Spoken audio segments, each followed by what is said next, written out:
नमस्कार। कक्षा 6 में आज हिंदी विषय में प्रश्नोत्तर का कार्य होना था, साथी हाथ बढ़ाना पाठ से। और इसमें मैंने लगभग सभी प्रश्न लिख दिए हैं।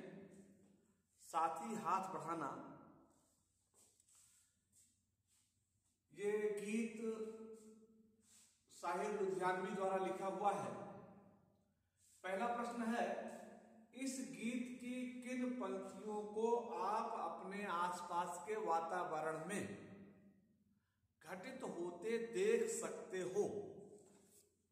तो प्रश्न कैसे लिखा जाएगा, उत्तर कैसे लिखा जाएगा प्रश्न का मैंने प्रयास किया है, आपको यहां समझाने का प्रयास करूं। तो गीत से प्रश्न एक, इस गीत की किन पंक्तियों को तुम अपने आसपास की जिंदगी में घटते हुए देख सकते हो? तो आप जब लिखोगे तो इस गीत की निम्नलिखित पंक्तियों को मैं अपने आसपास होते देखता हूं या देख सकता हूं।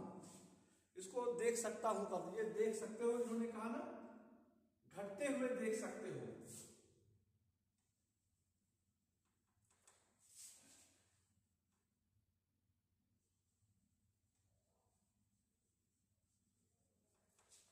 तो अपने आसपास घटते हुए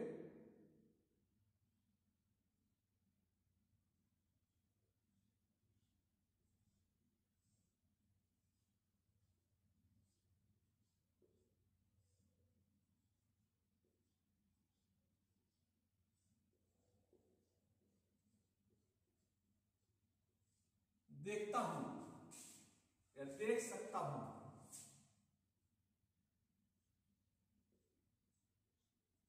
अब नंबर 1, नंबर 2 करके लिखना होगा। तो इन पंक्तियों को अपने आसपास घटित होते देख सकता हूं।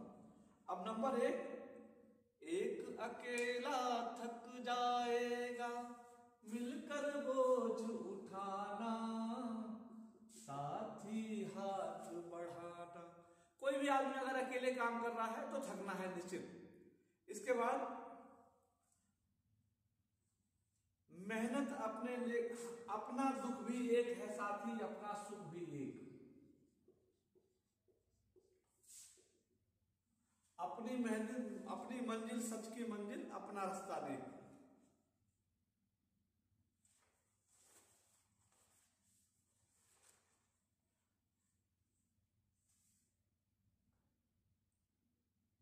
एक से एक मिले तो जर्रा बन सकता है सेहरा।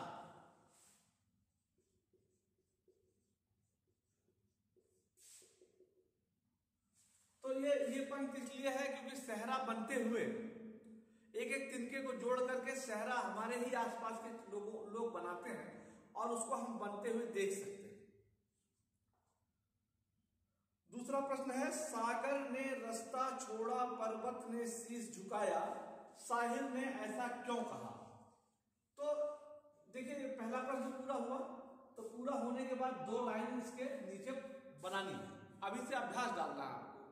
अभी से अगर आपके अभ्यास में होगा तो ऐसे ही करेंगे और बोर्ड में अच्छा नंबर पाएंगे। तो सागर ने रास्ता छोड़ा पर्वत ने शीश झुकाया, ऐसा साहिर ने ऐसा इसलिए कहा क्योंकि जब भी हम भारतीय लोगों ने एकजुट होकर के मेहनत की है तो सागर में भी हमने रास्ते बनाए हैं। उदाहरण के लिए श्री रामचंद्र जी द्वारा बनाई गई राम सेतु, और पर्वत ने शीश झुकाया है उदाहरण के लिए दशरथ माझी द्वारा 30 किलोमीटर पहाड़ काटकर बनाया गया रास्ता। गीत से आगे ने अभी तीसरा प्रश्न है, गीत में सीने और बाहों को फौलादी क्यों कहा गया है? गीत में सीने और बाहों को फौलादी इसलिए कहा गया। आगे आपको ही लिखना है, मैं उत्तर पूरा नहीं लिख रहा हूं, बस तरीका बता रहा हूं। इसलिए कहा गया है क्योंकि जिस प्रकार से फौलाद मजबूत होता है उसे तोड़ना बहुत कठिन होता है, वैसे ही हम भारतीय मेहनतकश लोगों के सीने फौलाद के समान हैं और बाहें भी फौलाद के समान हैं, जो कठिन से कठिन कार्य करते हैं या जिनके द्वारा हम कठिन से कठिन कार्य करते हैं। अब गीत से आगे अपने आसपास प्रश्न, इसमें प्रश्न नहीं लिख रहे हैं, इसको प्रश्नोत्तर 1 2 3 करके लिखेंगे। अपने आसपास तुम किसे साथी मानते हो और क्यों? इससे मिलते जुलते कुछ और शब्द लिखो। तो अपने आसपास हम हर उस व्यक्ति को अपना साथी मानते हैं जो हमारे सुख में सुखी हो, हमारे दुख में दुखी हो, और हम जिसके सुख में सुखी हो और जिसके दुख में दुखी हो, और जो हमारे काम आए हम जिसके काम आए, तो वो हमारा साथी है। और इससे मिलते जुलते अर्थ, इससे मिलते जुलते अर्थ, तो साथी के लिए अर्थ की दृष्टि से मिलते जुलते अर्थ, नंबर 1 अर्थ की दृष्टि से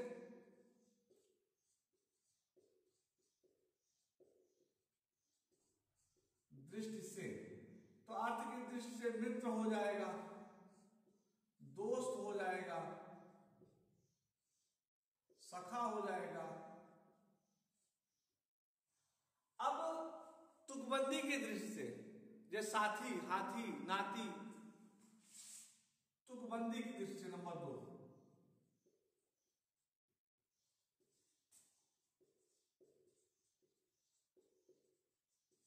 दृष्टि से साथी का, इससे तुकबंदी किसकी मिली? हाथी, भाटी, ऐसे आप बना सकते हो। प्रश्न नंबर 2, अपना सुख अपना दुख भी एक है साथी, अपना सुख भी एक। कक्षा, मोहल्ले और गांव शहर में किस तरह के साथियों के बीच तुम इस वाक्य की सच्चाई को तुम्हें महसूस होती है और कैसे? तो कक्षा में, पहले लिखोगे कक्षा में।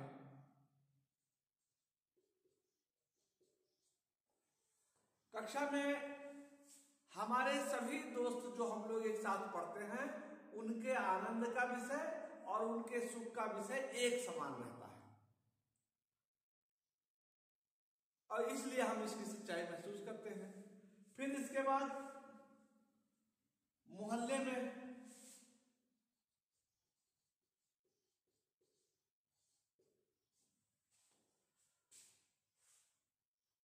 शहर के किस तरह के साथी? तो मोहल्ले में हमारे जो मित्र हैं, हम जिनके साथ उठते बैठते खेलते हैं, उनमें उनके साथ यह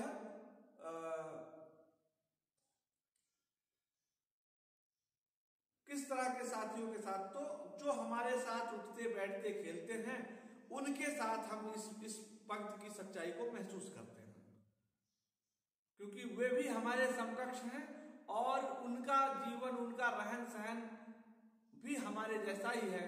तो उनके साथ जो दुख घटित होता है वह लगभग ऐसा जान पड़ता है हमारे साथ होता है।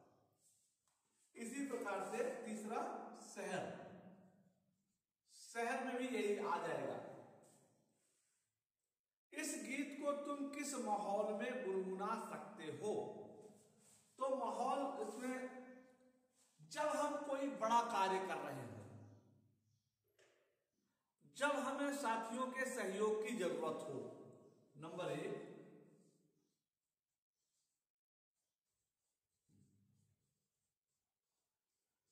कोई बड़ा कार्य कर रहे हैं,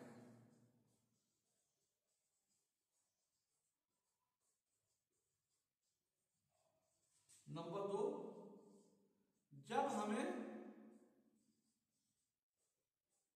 साथियों के सहयोग की जरूरत हो,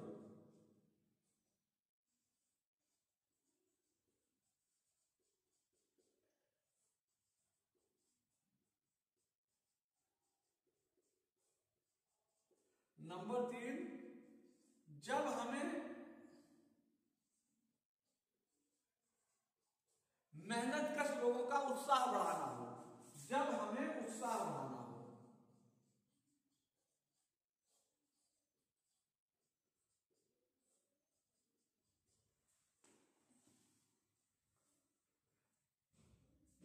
इस गीत प्रश्न नंबर 4 है, एक अकेला थक जाएगा मिलकर बोझ उठाना। इस प्रश्न को मैंने लिखा नहीं है, आपको समझा रहा हूं, बहुत आसान है। तो क है, तुम अपने घर में इस बात का ध्यान कैसे रख सकते हो जब माता जी किचन में काम कर रही हूं, अकेले सबके लिए खाना बनाती हैं, तो उनके साथ थोड़ा बहुत सहयोग करके और खुद जो है कोई अव्यवस्था ना फैला कर। इसी प्रकार से पिताजी घर का बाहर का काम कर रहे हैं तो उनके काम में थोड़ा सहयोग करके। पापा के काम और माँ के काम में क्या क्या, पापा के काम और माँ के काम क्या क्या है। अब इसकी सूची बनानी होगी आपको। पहले लिखना होगा पापा के काम। तो पापा के काम सुबह से शाम तक के पापा के काम क्या क्या है। सुबह उठना, तैयार होना, नाश्ता करना, ऑफिस जाना या दुकान पर जाना, फिर वहां दिन भर रहना, फिर अपने समय पर घर आना, ऐसे माता जी के काम। इस प्रकार से आपको सूची बनानी होगी। क्या वे एक दूसरे का हाथ बटाते हैं? तो यदि आपको लगता है कि बटाते हैं तो लिखिए, यदि नहीं तो लिखिए नहीं बटाते हैं। लेकिन वो लोग एक दूसरे का हाथ बटाते हैं विविध तरीके से। ये गीत जो है साहिर लुधियानवी की लिखी हुई है और दौर फिल्म में थी। यदि आपने दौर फिल्म देखी है तो बताओ कि यह गीत फिल्म में कहानी के किस मोड़ पर आता है। यदि तुमने फिल्म नहीं देखी है तो फिल्म देखो। इसके अलावा अब कहानी से कहावतों की दुनिया है। कहावतों की दुनिया में यहां प्रश्न लिखा है मैंने। प्रश्न 1 है, एक अकेला भाड़ नहीं फोड़ सकता। यह कविता की किस पंक्ति में है? तो यह कविता की पंक्ति में है, एक अकेला थक जाएगा मिलकर बोझ उठाना। एक अकेला थक जाएगा बोझ उठाना।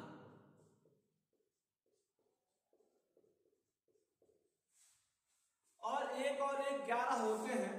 यह किस पंक्ति में है? तो एक से एक मिले तो इंसान बस में कर ले किस्मत। एक से एक मिले तो जर्रा, एक पूरे छंद में है। एक से एक मिले तो बस में कर ले किस्मत।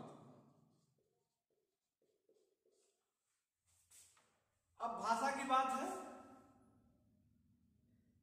तो अभी लाइट चली गई थी, शायद वीडियो में दिखाई ना पड़ा हो। मैं आपको बता रहा हूं यहां कहावतों की दुनिया। एक अकेला चना भाड़ नहीं फोड़ सकता।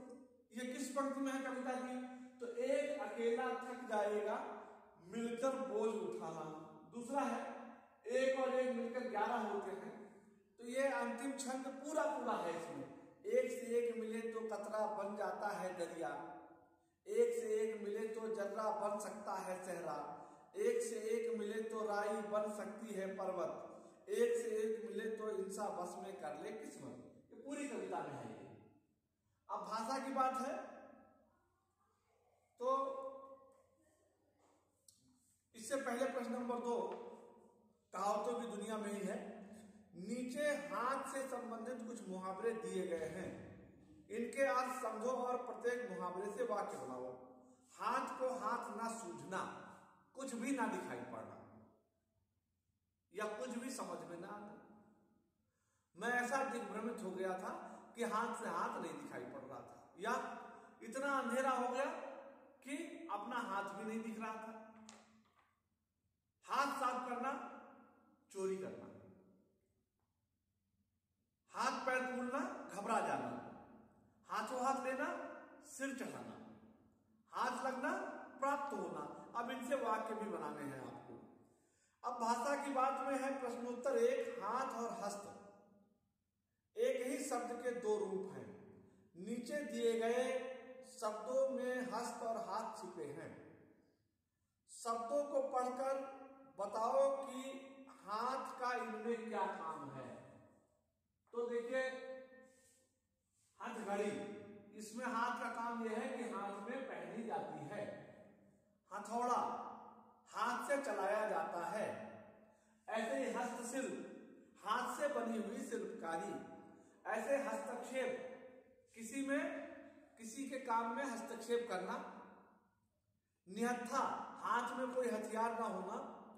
हथकंडा मतलब एक तरह से ये हथकंडा हमने अपनाया है, तो इसको हम जुगाड़ भी कह सकते हैं, और इसको मैं फिर बताऊंगा अगले उसमें। हस्ताक्षर हाथ से लिखी जाने वाली अपनी साइन। हथकरघा हाथ से चलने वाला करघा। इस गीत में पर्वत, शीश, रस्ता, इंसा जैसे शब्दों के प्रयोग हुए हैं। इन शब्दों के प्रचलित रूप लिखो। तो पर्वत का प्रचलित रूप पर्वत, शीश, रास्ता, इंसान, ये प्रचलित रूप है।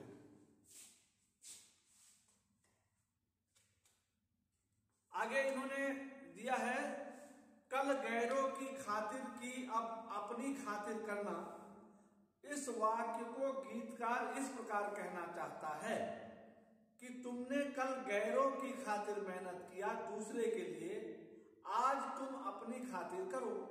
इसमें तुम करता है, और जो गीत की पंक्ति में छंद बनाए गए हैं, तो छंद को बनाए रखने के लिए तुम को हटा दिया गया है।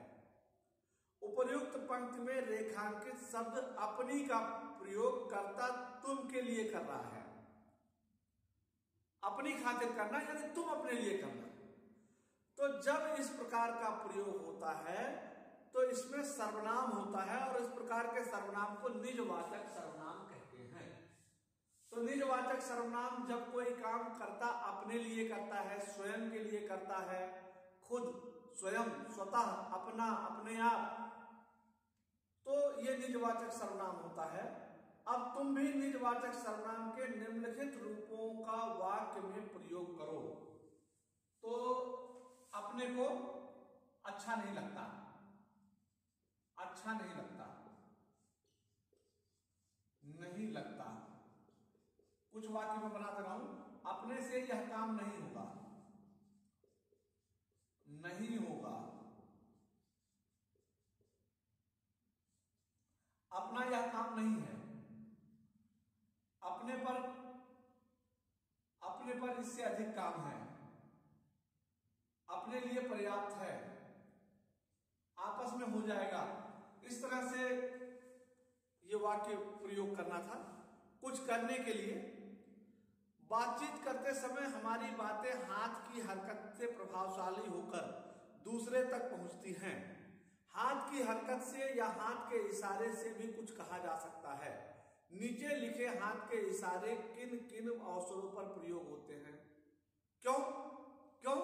पूछते हाथ जब कुछ पूछना हो, बुलाते हाथ जब किसी को बुलाना हो, मना करते हाथ जब हम किसी को मना करते हैं किसी कारण से भी, आरोप लगाते हुए जब हम किसी पर दोषारोपण करते हैं, जोश दिखाते हुए जब हम उसको उत्साह अपना दिखाते हैं, अपना जोश दिखाते हैं, या लड़ाई के लिए ललकारते हो, समझाते हुए हाथ, चेतावनी देते हुए हाथ, तो ये सब इनके बारे में आपको लिखना है। आज का यह कोर्स पूरा हो गया, आज का पाठ। इसको पूरा प्रश्नोत्तर आपको उत्तर पुस्तिका में लिखना है। आज के लिए इतना ही, तब तक के लिए धन्यवाद।